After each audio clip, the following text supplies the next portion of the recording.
Yeah, you can't even do nothing with that fist. No. That's one of the most disappointing parts. Because the whole time I was like, if he does cool stuff with the fist, a lot of this can be forgiven. He does nothing. He don't even. I think he punches one person. Most of the time, he just punching walls and doors. Mm-hmm. It even shorts out sometimes. When he's like, "Oh yeah, well you just wait." Oh come on. Yeah, I swear to God, that doesn't happen all the time. I swear to God. Yeah. Like he's impotent.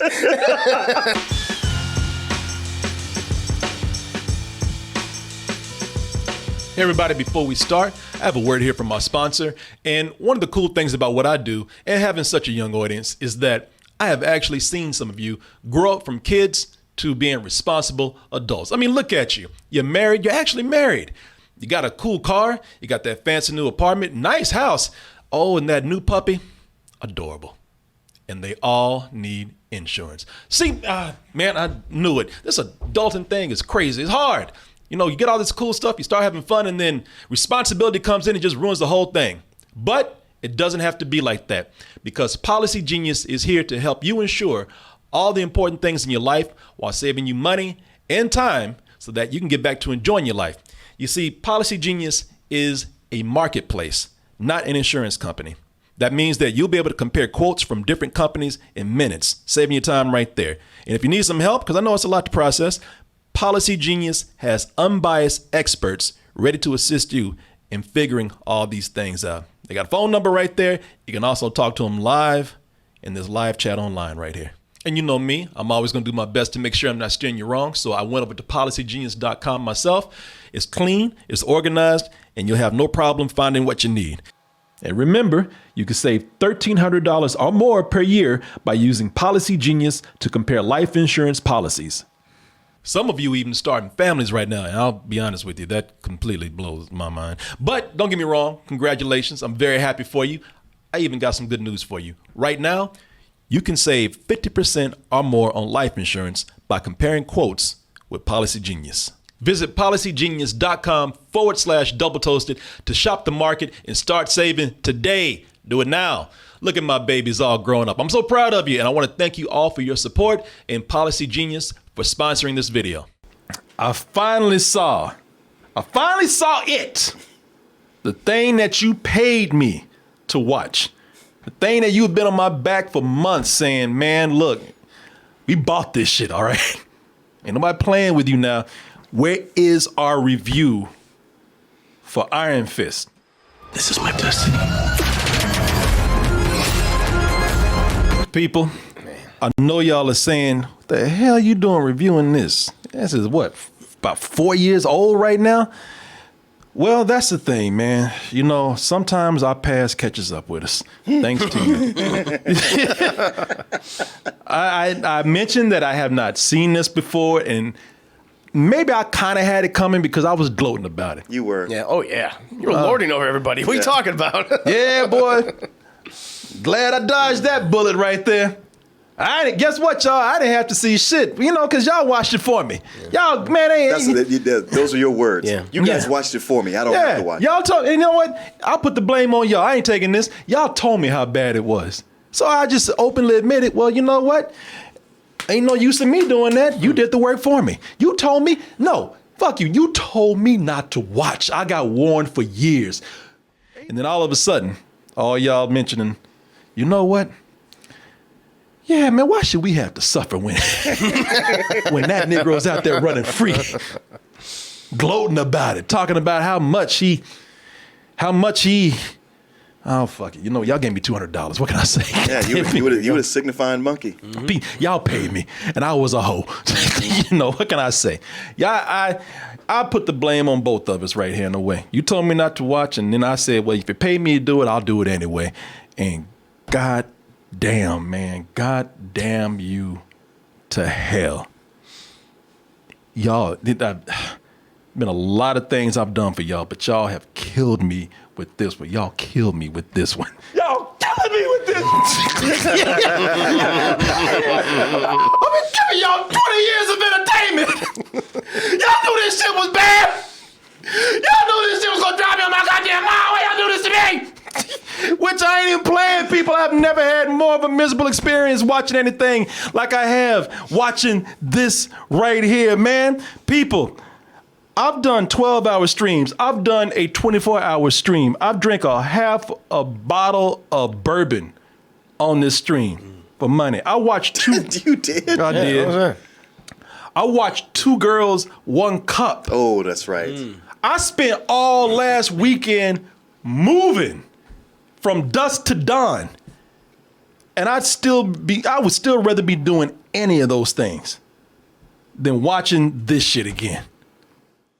People out there still ain't got electricity and water. But those people don't have to watch Iron Fist. It's true. Fuck the electricity. But fuck them. I don't care, man.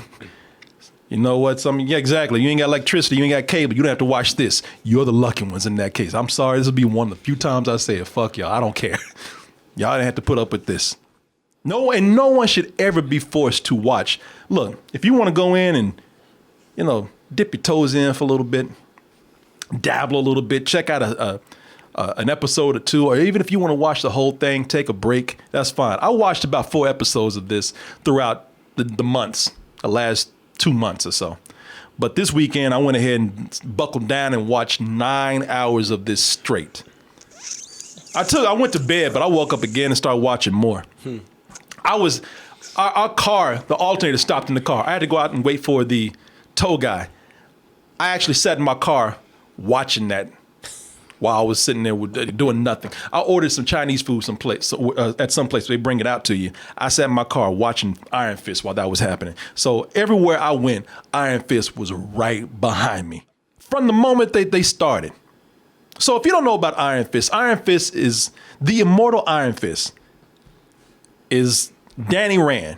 Danny Rand, like a lot of superheroes, is a billionaire. And at the age of 10, he was in a private jet crash, landed somewhere in the Himalayas, got found by some monks, like people have a tendency to do.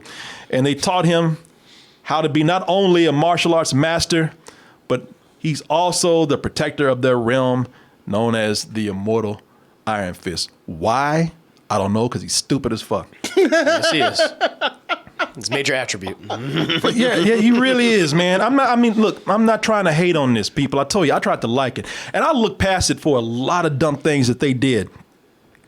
How you gonna crash your jet at the age of 10 years old and then come back 15 years later looking like a bum and just go walk up and talk about, hey, man, I'm Danny Rand, and expect people to be like, oh, this way, Mr. Rand. Hi, I'm Danny Rand. I've been away a long time. Let's go. You don't belong here. I'm Danny Rand. Guys, I just want to talk. That's fucking stupid. The people that he wanted to meet, he could have, if nothing else, he could have waited outside for them to get off of work. He knows where they live. Or called. But there's this whole thing of like, well, he was taken away from our civilization when he was 10, so he comes back with that same 10-year-old naivete. He looks like he smells right there. Oh, yeah. Oh, no doubt. He looks like he was like in one of those tent cities under the freeway and just showed up. And if he doesn't smell like B.O., he smells like patchouli because he looks like a hippie. He smells like shit. Mm-hmm. He looks like somebody who ain't wiped their ass in days. Mm-hmm. And if he did do it, he tried to do it some natural way where they don't get all the shit out your ass. Yeah. This is why I say it's stupid. He's supposed to be enlightened. Yes. It ain't like he's been stranded out there, raised by wolves. He was raised by monks that put him in a discipline. Matured him. Matured him. Most kids, they've been beating his ass. That's the thing. Since 10. Yes. He should be enlightened more so than everybody else. Where he come along with this philosophy, a Zen philosophy, where he might use on people, and you're like, oh, I never thought of it that way. Yeah. Not this guy. Yeah, he's just dumb. He missed those lessons. He wasn't paying attention. He has a learning disability. He's still doing moves. We're kind of like, Daniel, son, we need you to focus on what we're trying to teach you. And I know he knows how to use a phone and the internet because the fool has an iPod that miraculously still works after being in the Himalayas for 15 years. In a matter of 2 episodes, they replayed that goddamn flashback of his parents over and over again.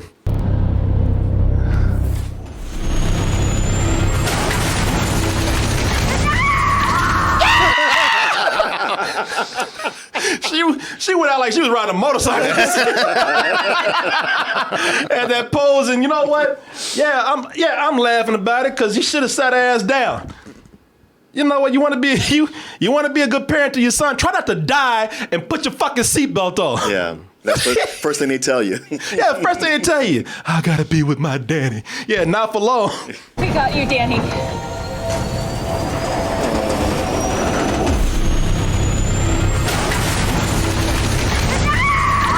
Yeah, you got Danny, and that wind got you, didn't it?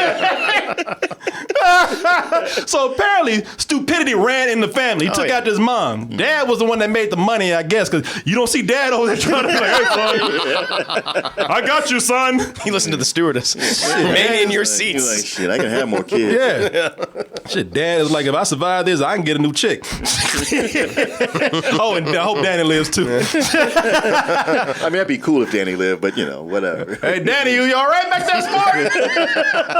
Your mom's stupid, but I got you, son. I stayed in there for episode 3, 4, 5, 6, 7, 8, 9. By the time you get to fucking 10, we should be somewhere. Something should be happening. Right, yeah. I should like what's going on. If you can't judge something by episode 10 when there's 13 episodes going on, the shit is done. Mm-hmm. It's done. It doesn't matter what happens after that. It does not matter where these characters go. I feel like episode 6, really. And that's being generous. It really, no, it should be. But I'm saying, I'm letting you know how long I was hanging on. Trying. You kept getting for the benefit of the doubt each Trying, time. because I'm here, man. I'm stuck. Yeah. I got to watch this shit. So I wanted to get better. So I'm hoping. But by episode 10, I'm like, man, fuck this. This is going nowhere. I'm going to tell you, man.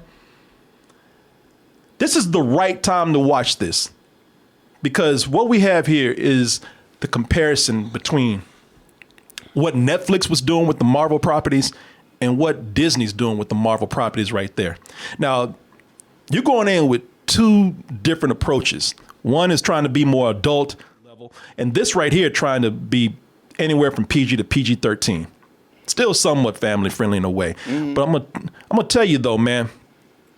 After watching WandaVision, which is what you're seeing right now, I want to tell Disney, thank you, Jesus, God, thank you. Thank you. Thank you so much. Yeah. Thank you. Not only was WandaVision just 9 episodes, but they were about 30 to 35 minutes a piece. Uh-huh. And that's even counting the credits sometimes. Right. Yeah. We watched Daredevil, season 1 and season 2, watched the first season of Jessica Jones. Those were pushing the 12, 13 episodes. Yeah, they were 13, Yeah, and that was fine. Yeah, well, I mean, especially in the case of Daredevil, there was so much going on with each episode that it was like, hey, I'm getting something out of this.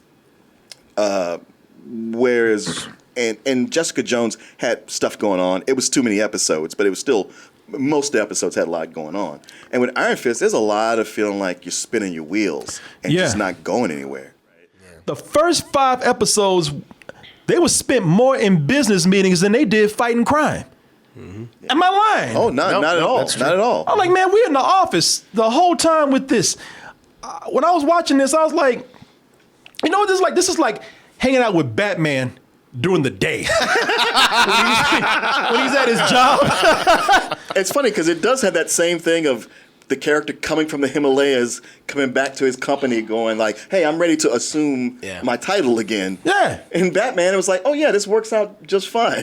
And here it was like, who the fuck? No. No, man. It's like if you went and hung out with Batman, you thought, man, I'm going to get in the Batmobile. We're going to fight crime. It's like, no, I got to go to work first. You hang out with him all day as Bruce Wayne at Wayne Enterprises where he's just taking meetings all fucking day. Yeah. First of all, before this is supposed to be not just a superhero show. This is supposed to be an action show. Yeah. And they spend so much time doing this this corporate drama between his childhood friends who are now running the Rand business. Ward and Joy, played by Tony Pelfrey and Jessica Stroup. But they spend so much time, man, on his brother. I mean, on the character Ward and his sister. Where they're just in meetings, and sometimes Danny's not even there. Sometimes he is there, and even when Danny Rand is there, he's just being stupid about things. I mean, they making you actually root for kind of the villains here, because Danny don't understand. Danny's like, man, you just got back out of the Himalayas. You're 26 years old. You don't understand shit. And all you do is you just own 51% of the company. Mm-hmm. And now you come in here trying to run things. Yeah, and we're going to do this now. We're going to do this now. And you're just like, he's going to ruin this company. He's going to run it into the ground. He has a point, but you don't do it this way. So the only time the business meetings get interesting is when Danny Rand is fucking them up. Africa, South and Central America, even Eastern Europe. We can save lives at $5 a pill, but you want to raise the price? I know. Like, this motherfucker. We're trying to make money. He's like, somebody gonna say something. He's about to cuss this motherfucker out. His bleeding heart. He's like, look, I don't want to show out for these white folks, but you fucking with my money, man. He's like, what do you think pays for this building? Yeah, Here's those nice clothes you have right now. He's like, y'all better get your boy over here, man. This looks, but this is how business is done. Look, we should sell at cost. Next day, Rand Industries bankrupt. He's like, I'm gonna kill this motherfucker. Selling at cost is not selling. That's giving it That's away. giving it. Oh yeah, people. We're supposed to have these bleeding hearts for Danny Rand and his cause. It's like, you're gonna fuck up everything. You can't help people if you're broke. And he looks like a petulant child as he's speaking. Always. Yeah. No, always, man, always. But hey, man, you know what? Between his stupidity and all these business meetings, if you're lucky, every 2 or 3 episodes, that hand may start glowing. I did it. Yeah, the hand might start glowing, and he might actually punch a wall or a door. Not a person. No, he might stop a bullet at one point. Of the budget. All I was say, he might bend me over and stick it up my ass real quick. He was doing that every episode. He was doing that every episode. He did that. He fisted me for 13 hours. You gonna love me by the time I'm done. Nope. This show is so long that they forget things that they brought up. It's just forgotten. And sometimes they realize that something's going nowhere and they still say, well, fuck it, it's here now. They couldn't edit it out. Man, there's a point here where they introduce a character. This is one of the biggest examples I'm talking about. Because I said, oh, okay, so what are they gonna do with this character? They got this character named Big Al. So Big Al, he meets him in the park. What's the character's name? I mean, the actor's name, by the way. Something Finn. Oh yeah, no, I just remember Finn. I don't remember the rest. Anyway, Danny's in the park. You know, he's still trying to live the noble man's life, even though he got billions of dollars. Yeah. You know, I guess he's still fighting for his money too. But when he gets there, you know, in all these kind of movies, when somebody's homeless or then homeless in a new town, they always got that one homeless dude that befriends them to show them the ropes, show them the way of the homeless. And that's where he meets Big Al. Big Al comes in, gives him a little companionship, also feeds him and tells him where he can find food. Chicken parm. Italian deli on Bleecker. We throw them out at the end of the night. Motherfucker, why don't you tell me that? Hey, He did that on purpose. he totally did it on purpose. Watch me. I'm gonna get this new guy. Come here. Hey, man. By the way, I just took a shit, but enjoy. Hey, that's what his greedy ass gets. He's like, bitch, you could have told me that before I took this big ass bite. He like, oh. Tell me something. If a random homeless guy offered you a sandwich, would you just bite into it? Hell no. Exactly. Because like I said, he probably had just took his shit and wiped his ass with his hand. And now he's giving me the chicken a la shit sandwich right here. That was his biggest part. All he did was come in and give Danny a sandwich, and then that fool died. He had a heroin overdose. Big Al giving him his philosophy on life. And I thought, well, shit, man, I guess they're gonna be buddies. He's gonna be the side, Big Al, and I thought he was gonna be the main character, Big Al and Iron Fist. Sidekick. I thought Big Al was gonna be the sidekick, and they caught that fool like not even a full episode later. They caught him like a few minutes later, leaned up against that tree with a needle in his arm, and he was gone. And I said, are you fucking kidding me? You know how much time we could have saved if Big Al wasn't in this movie or this show at all? And if they did want to put him in there, all he had to do was come in and say, hey, buddy, here's a sandwich. Whether you can find him down here at this dumpster. Or something like that. They really want to show him the ropes, and we'd have to see him anymore. Yeah. Welcome to the streets, pal. You know, we didn't need to have, man, they spent a good, and for this movie, it's a lot. They probably spent 5 minutes of screen time with Big Al. And when you got 13 fucking episodes, every minute counts. Big Al, he did not have to have his big ass in here at all. And that's not even the only thing. Man, this is what I'm talking about, where this series is so long that they forget stuff that they introduce. In the first the first episode, man, Danny got he's got the power of the eagle. There's an eagle that flies around New York, and if Danny just makes a triangle with his fingers, he can see, I guess. Look, the eagle's fucking there. It has to be something, right? I got the impression that he could see with eagle vision as the eagle flies around. Iron Fist! Iron Feather! And did you notice this, people? This eagle takes a long ass time getting to where he needs to go. Okay? That eagle had a majestic introduction. Look at me!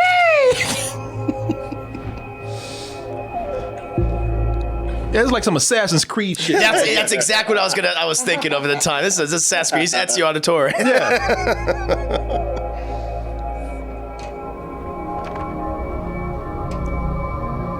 Well.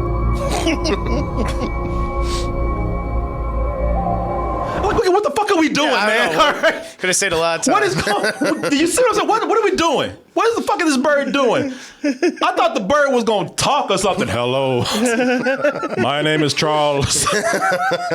I bring a message from the Himalayas. The fuck is this bird doing?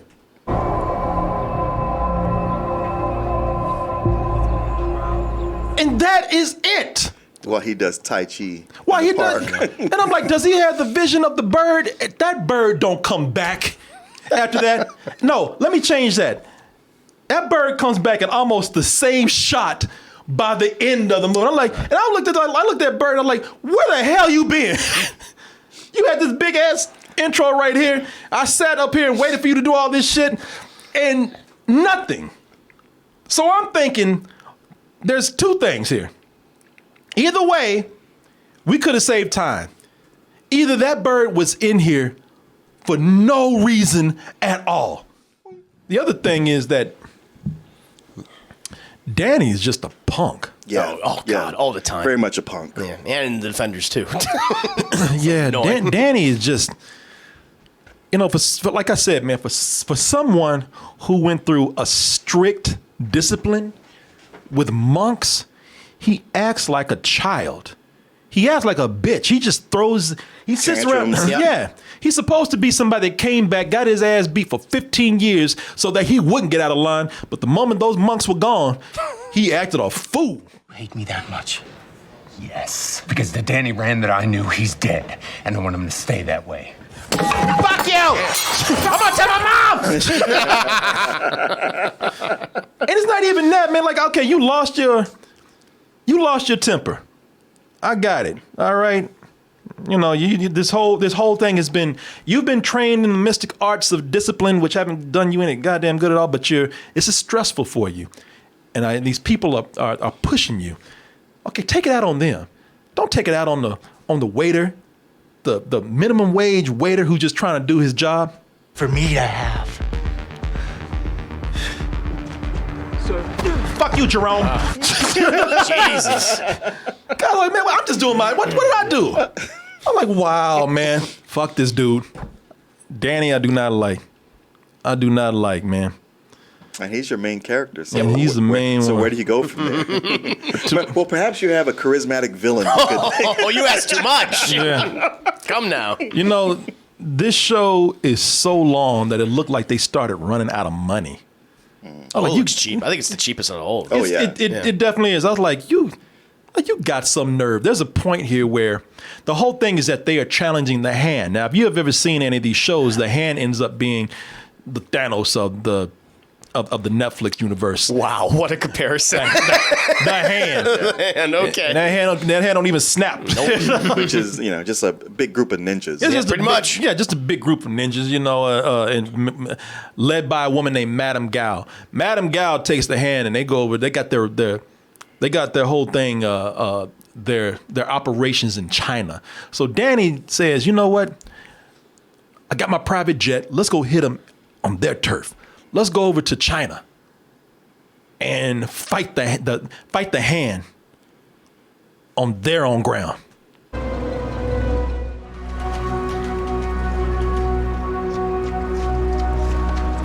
Bitch, that is not China. That's supposed to be China? That is Red Hook, Brooklyn. Don't you dare hang up some Chinese posters and signs and talking about China. Now get the fuck out of here, man. This is a warehouse district somewhere. This is not China. We can see that clearly. This is a set somewhere in New York. Y'all didn't go nowhere, man. Get the fuck. Look at this, man. Look at this shit right here. You can tell. Let's try to pull up a Chinese truck talking about, oh my God, this must be China. Yeah. I mean, a casting call, all Chinese people. Yeah. It's almost like they went well, by this point, nobody's still watching. Yeah. Even Danny that look fake as hell. they were like, at this point, like, let's see what we can fucking get away with. Yeah. See if anyone calls us out on it. Get out of here, man. I mean, so the Brooklyn Bridge in the background. Yeah, exactly, man. That is even cheap for shooting location in New York. Like, let's just say you would on the docks trying to hit the criminals where they are in New York. Yeah, that would look cheap for that too. True. There's a point where they go to a compound, a training ground. This hidden training compound for the quote unquote good the good part of the hand, the good spinoff of the hand or whatever, the good portion or whatever the hand, and they go there. And this compound, this secret compound that one of the members says, no, you can never see this place. You get there, and that shit looks like a community college. Look at this. Right now, this is supposed to be a scene where they're having a deep talk about the training that they go through at this compound. And I'm looking at this, and this looks like it's a university. It looks like a university. What I'm saying, it looks like what do you call a recruiter? It looks like a college recruiter showing a potential student around. And this is the lunch area. If you look here, this is our rec center. This is the quad where all the students hang out. Mm-hmm. Yeah, sometimes there's protest here, but it's cool. I play my guitar over here. This. I know. I see someone playing hacky sack. Yeah. You're saying at least the fight scenes are cool, right? I don't think anybody ever said that. Now, I will say that there are. Again, I'm not here to just hate on this because looking at it, there are some parts that throughout, they caught my interest. I'll give credit where credit is due. They have some fight scenes in here that are cool. Hey, look, you know what? They always manage to find a hallway to fight in. And they always go in and say, hey, look, if we're going to do something right, we're going to do the hallway scenes.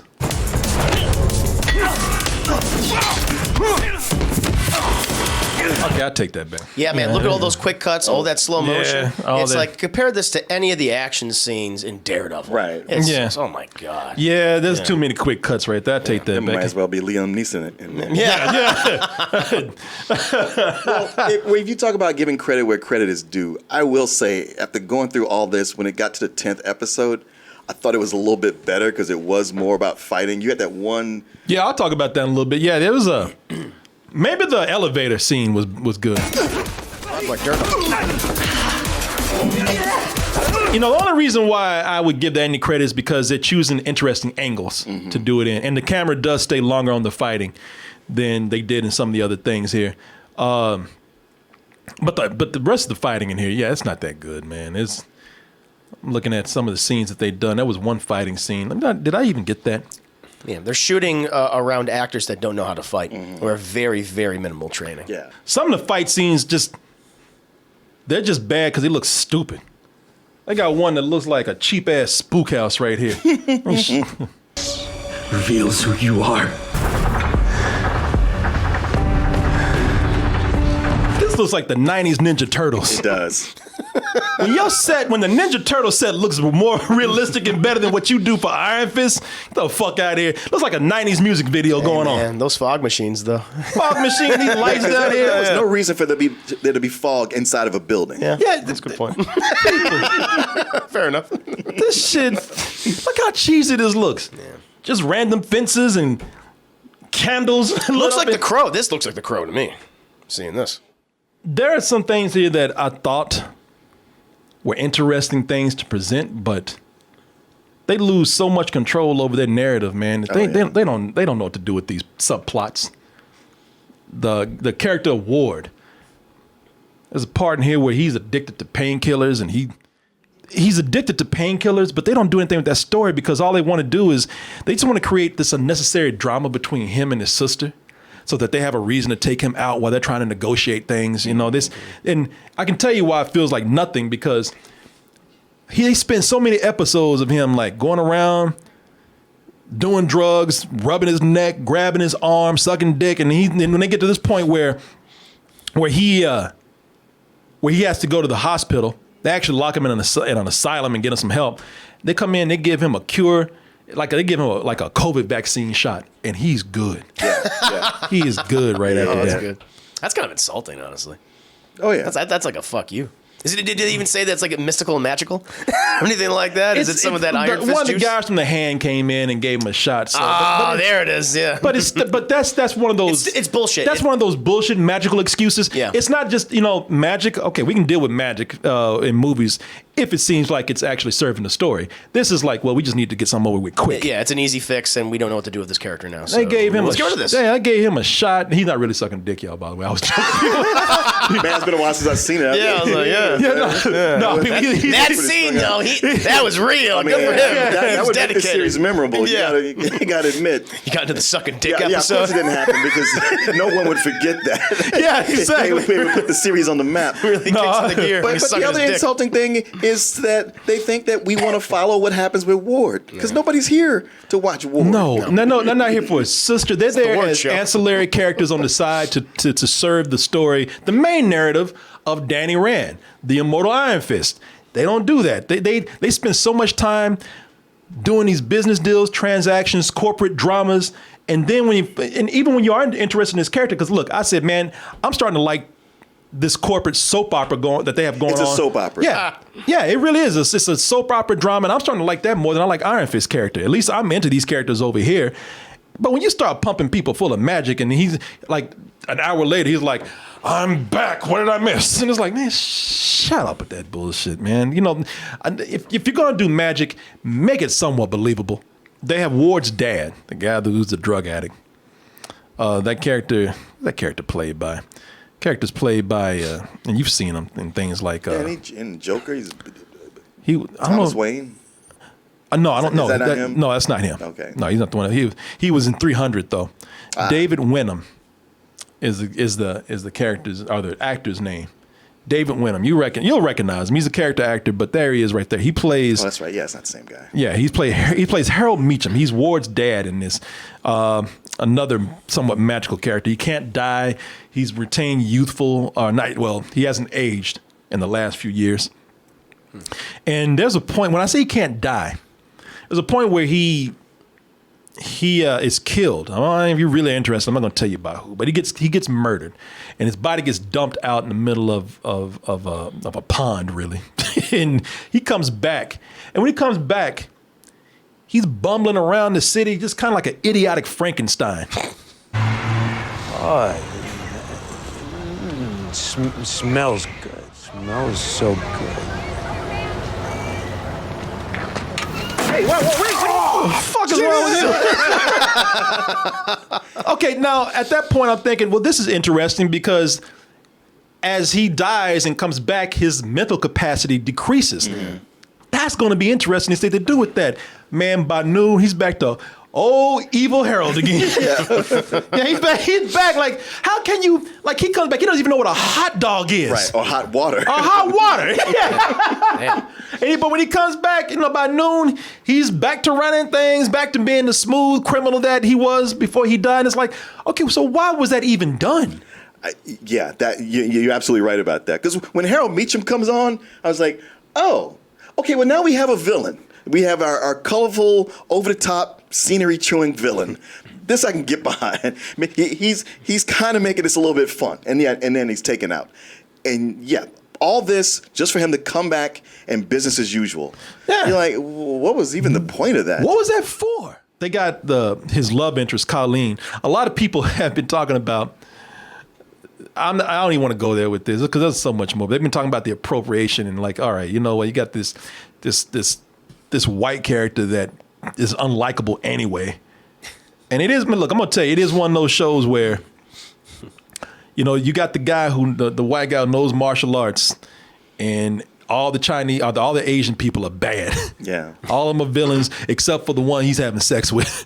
You know, because a lot of people, well, she was the good one. It's like, yeah, for him to fuck. You know, she was a tool just to give him a sidekick and a romance story. Like he comes back listening to hip hop and shit. I don't even care, man. To be honest with you, there's so much going on with this. Right? I don't. This is too dumb for me to get offended by. No, I'm not offended at all. It's like it's way too much other shit to go by. Logic is more offensive than anything else. Or appropriation y'all talking about. Because they just get dumb with this, man. Like, it just has no logic to it. This girl, Colleen, I forgot the actress's name, but Colleen is his love interest. And when you see her in action, man, she's just about as good as Danny Rand. Only thing is her fists don't glow. Mm-hmm.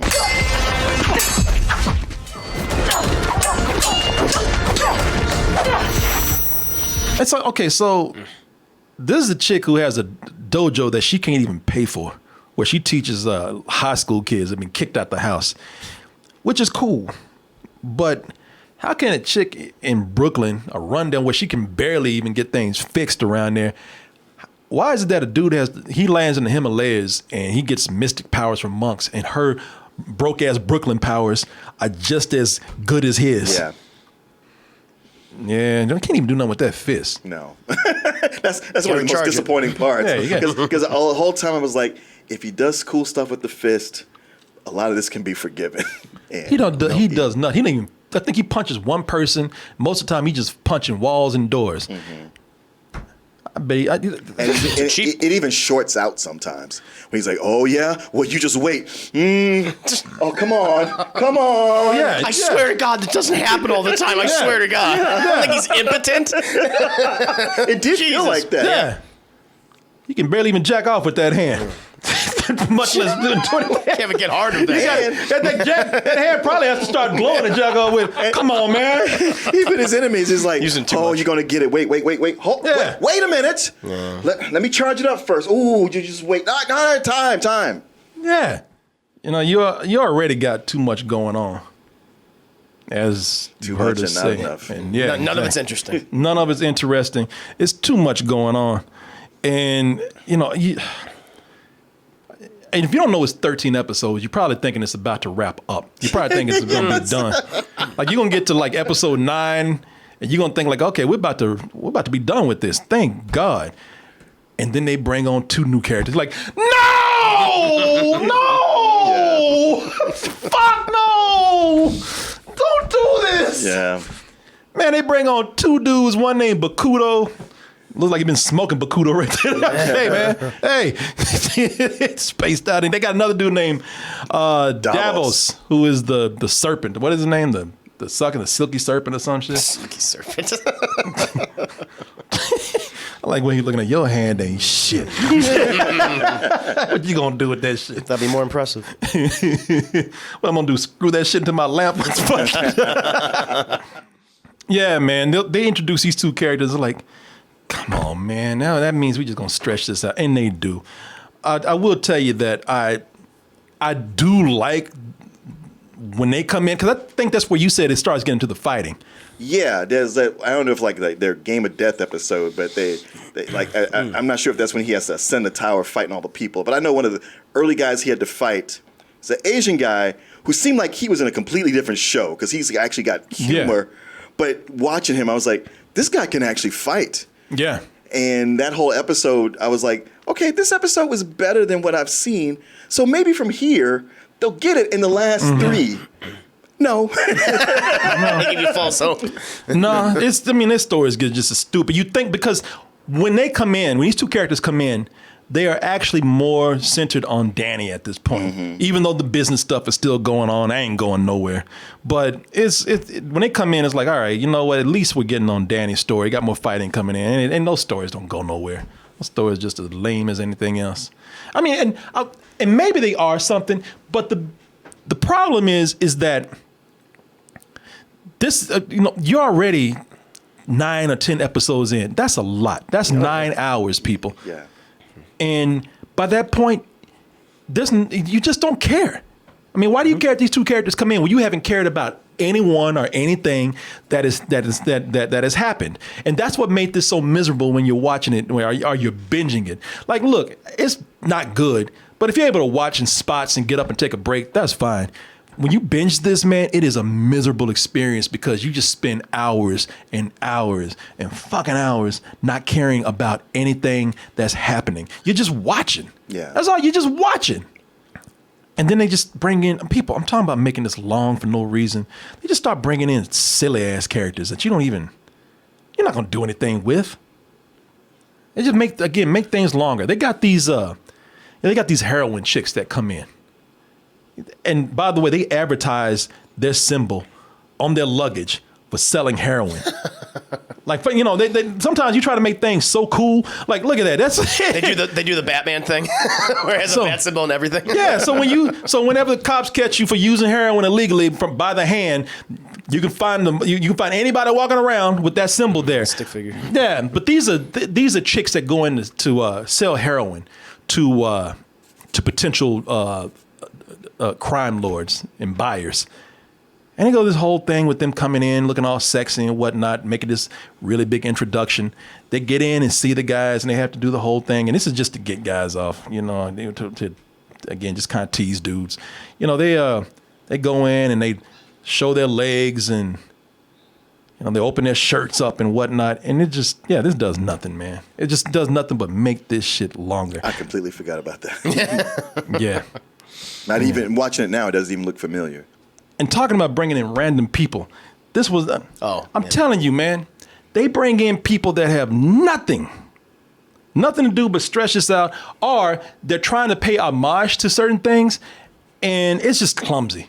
They're trying to pay an homage. It's like, okay, so they're trying to do something that I guess pays tribute or homage to Drunken Style. But when they do it here, it's just a random Asian dude, a random British Asian dude. Yeah, that was the guy where I was like, well, he seems to actually, of all these people, know how to fight. No, he actually, it's one of the most interesting and fun parts of the show. Like, this dude, he's drunken master. But at the same time, it's like, where the fuck did this random Asian British dude show up from? I was like, this would be way more enjoyable if this motherfucker didn't pop out of nowhere. I don't want to have to fight you. I'm Joe Chang, disciple of my master. They don't explain why he got a side of bacon for face, for a face with tire ran over his jaw. They don't explain any of this. He's just a drunk dude that came out of nowhere. Sworn defender of the hand.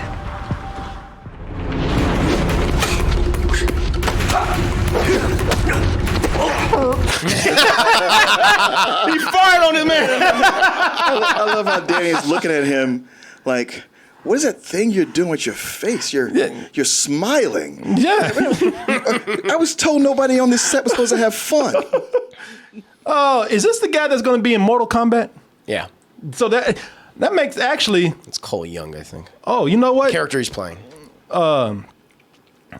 Actually, that makes me feel a lot better because at least he's funny here. Yeah. If he can bring that sense of humor to Mortal Kombat, fine. It'll probably work better there than it does here. But this dude just walked out of nowhere, man. Oh yeah, it's so random, right? like his tone is completely different than all the 9 episodes we've seen up to this point, and everything that comes after. It sure. No, you're right. It sure is, man. But this scene with him made me brighten up and go like, all right, well. Okay, it took them a long time to figure it out, but maybe they got it. They ain't had shit. No, they ain't had shit. That guy brought something, and then he was gone. But the problem with that is that Again, it's about giving these big unnecessary introductions for somebody that's not going to have any impact on this story at all. I'm Joe Chang, disciple of Yeah, mine. motherfucker. Yeah, all right. You ain't gonna be here long anyway. So, yeah, all right. I'm gonna whoop your ass and move on to the next person. You ain't gotta say. You ain't gotta tell me your name. I don't give a fuck who you are. You ain't gonna be here long anyway. It's the main thing is that it really did not need to be as long as it is, and that is why trying to sit through this 13 hours of it straight was one of the most miserable things I've done as far as viewing something. I'm not gonna lie to you. I could not stand this. I could not wait for this to be over. I'm not trying to be mean. I'm not trying to sit up here and just, like I said, try to jump on this because it's popular to talk shit about Iron Fist. I gave this a chance, man. And still, I was not prepared for not even how bad, just how boring this was. Yes. And sometimes it is worse to be boring than it is to be bad. This is one of those situations where I want to give it a fuck you, but it's not exciting enough to do that. It's a fuck you for wasting your time. It's a fuck you for wasting my time. Wasting a lot of your time. Yeah, man, it's 13 hours of your time, nearly 13 hours. 13 hours is too much. And preparing man. for the talk about it, too. Much. You got some nerve thinking you had 13 hours of shit to say when you had nothing. Good. Imagine being in labor for 13 hours. I can't wait to get the next one out the way. So you're going to wait until you give your final review for Iron Fist in general? No, I'm giving a fuck you. You're going to give a fuck right you? now. Okay. I saw this. This is a complete season. No, this is a straight up fuck you. Okay. Yeah, and I'll wait to say what I have to say about the next one, but y'all gonna have to give me a break. How much? Shit, if I had my choice, a couple of years. I'm hurting. It hurt. I need time to actually. I need time to heal. To heal. Yeah, retread your fist.